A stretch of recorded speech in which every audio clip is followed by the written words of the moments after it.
Hello বন্ধুরা, যা গরম পড়েছে এই গরমের দিনে আজ কিছু লাঞ্চ থালিতে সাধারণ খাবারই রেখেছি।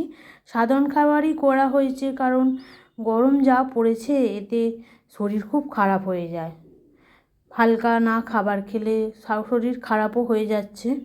সেই জন্য প্রথম পাতে যেমন গরমের দিনে লেবু খাওয়াটা খুব ভালো, সেই জন্য একটু লেবু নিয়ে নিয়েছি।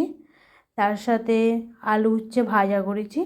আলু উচ্ছে ভাজা পেঁয়াজ দিয়ে করা হয়েছে। আলু উচ্ছে ভাজা পেঁয়াজ দিয়ে করলে খেতে খুব টেস্টি হয়, সেই জন্য ওইটা পেঁয়াজ দিয়েই করেছি।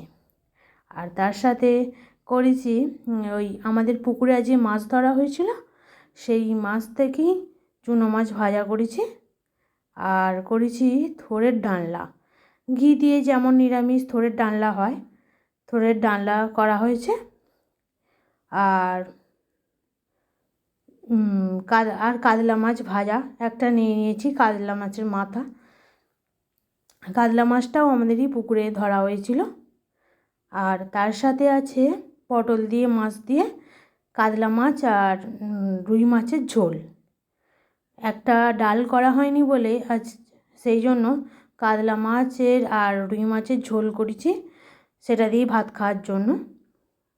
কাতলা মাছ রুই মাছের ঝোলটাও খুব খেতে ভালো হয় ওই আদা রসুন পেঁয়াজ এইসব দিয়ে করলে।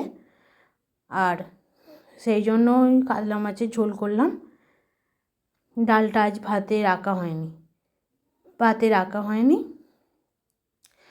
আর তার সাথে আছে আমের আচার কাল করেছিলাম, সেইটাই একটু নিয়ে নেওয়া হয়েছে, সেই আমের আচারটা। আর গরমের দিনে যা গরম পড়েছে দইটা পাতে রোজ রাখাটাই বেস্ট, রোজ রাখলে ভালো। কারণ এই গরমের দিনে দইটা রোজ খাওয়াটা শরীরের পক্ষে ভালো। তো আজকে আমার পাতে শেষ পাতে দই দিয়েই শেষ হলো। আজ আমার এইটাই মেনু ছিল লাঞ্চ থালিতে। তোমাদের কি আজকে মেনু হয়েছে তোমরা তোমাদের কমেন্টে জানিও। তোমাদের আর ভালো লাগলে লাইক অ্যান্ড সাবস্ক্রাইব করে দিও।